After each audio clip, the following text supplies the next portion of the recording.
Sebelum paparan dimulai, saya mohonkan kelompok Aceh untuk berdiri. Kelompok Aceh, berusaha! Kelompok Aceh, berusaha! Terus semangat adalah Kangkas Aceh untuk memberikan. Untuk selanjutnya kami persilakan Pak Herman untuk menyajikan paparan.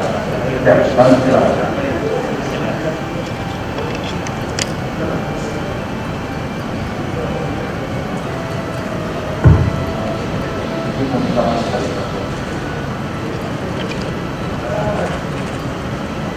Dari Kota Pasai ke Kota Raya, naik motor sambil berlari. Lemhanas hebat rumah kita. Masuk universitas, naik prestasi. Assalamualaikum warahmatullahi wabarakatuh. Selamat pagi, salam sejahtera buat kita semua. Yang kami hormati, kami muliakan Bapak Gubernur Lemhanas RI, Bapak Wakil Gubernur Lemhanas RI, Bapak Sesama Lemhanas RI, para deputi, ketua pimpinan rombongan dan tenaga ahli SSDN Aceh, dan seluruh teman-teman para undangan yang berbahagia. Izinkan kami mewakili kelompok SSDN Aceh untuk menyampaikan hasil kunjungan dan analisa SSDN Aceh. Hasil kunjungan kami itu berdasarkan RPJM yang telah diundangkan berdasarkan Kanun Nomor 1 Tahun 2019. Jadi RPJM ini adalah program kerja yang disusun oleh Gubernur saat itu Bapak Irwandi Yusuf dan Bapak Iriansyah, yang sekarang dilanjutkan kepemimpinannya sebagai gubernur oleh Bapak Iriansyah. Dalam RPJM ini disusun dalam visi dan misi. Adapun visi dari pemerintah Aceh adalah mewujudkan Aceh damai, sejahtera dengan pemerintahan yang bersih, adil, dan melayani.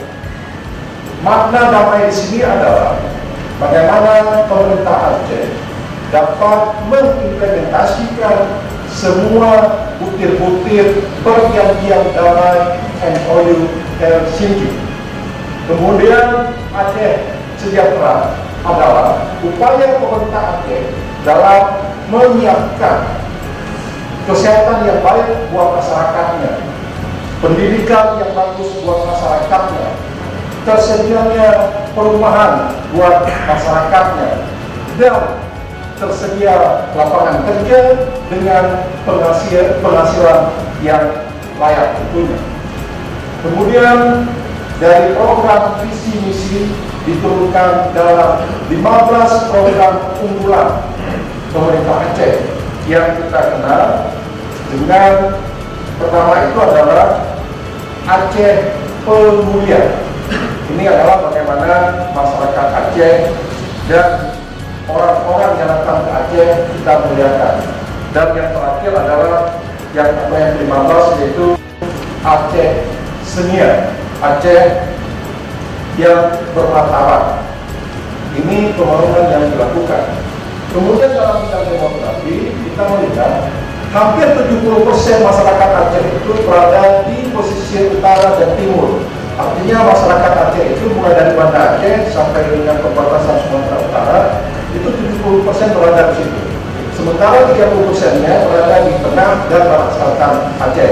Tentu dengan kondisi ini terjadi ketimpangan pembangunan. Apalagi Aceh ini memiliki 13 suku yang berbeda, 13 suku besar yang ada di Aceh itu berbeda budaya, bahasa, dan kebiasaannya. Tetapi alhamdulillah pemerintah Aceh bisa membangun masyarakatnya tetap sangat harmonis hubungannya. Jadi di Aceh itu tidak pernah ada yang namanya konflik baik agama, suku, ras, dan golongan. Kalaupun mungkin pernah diberitakan itu hanya ria-ria saja. Kemudian Bidang Sumber Daya Alam, SKK Migas sudah menyampaikan masa depan Aceh itu berada di Selat Malaka. Artinya laut yang ada di Aceh harus diberdayakan. Kenapa di Aceh? Karena menurut teman-teman SKK Migas dan BPNA Aceh, sumber migas itu kandungannya masih sangat besar yang ada di sepanjang Selat Malaka. Dan sekarang K3S sedang melakukan eksplorasi. Semoga hasilnya itu sesuai dengan yang sudah diprediksi oleh teman-teman pakar dari minyak dan gas.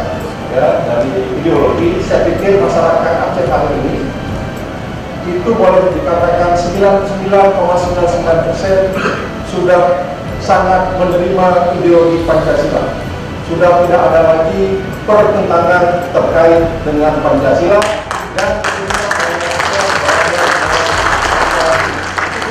langsung saat kita bertemu dengan perwakilan ex-kombatan KAM, baik di DPR Aceh maupun di lembaga Wali Nangro, itu dipertegas kembali oleh Wali Nangro saat kita bertemu.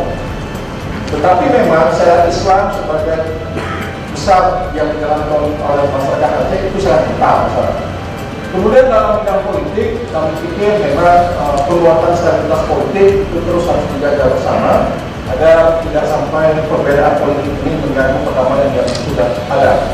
Salah satu yang memang dituntut oleh teman-teman adalah bagaimana penerapan undang-undang pemerintah Aceh ini bisa dilakukan secara lebih luas dengan mempersiapkan semua regulasi sesuai dengan butir-butir MOU Helsinki. Saya pikir itu yang dapat saya sampaikan pada kesempatan ini. Terima kasih atas perhatiannya. Mohon maaf atas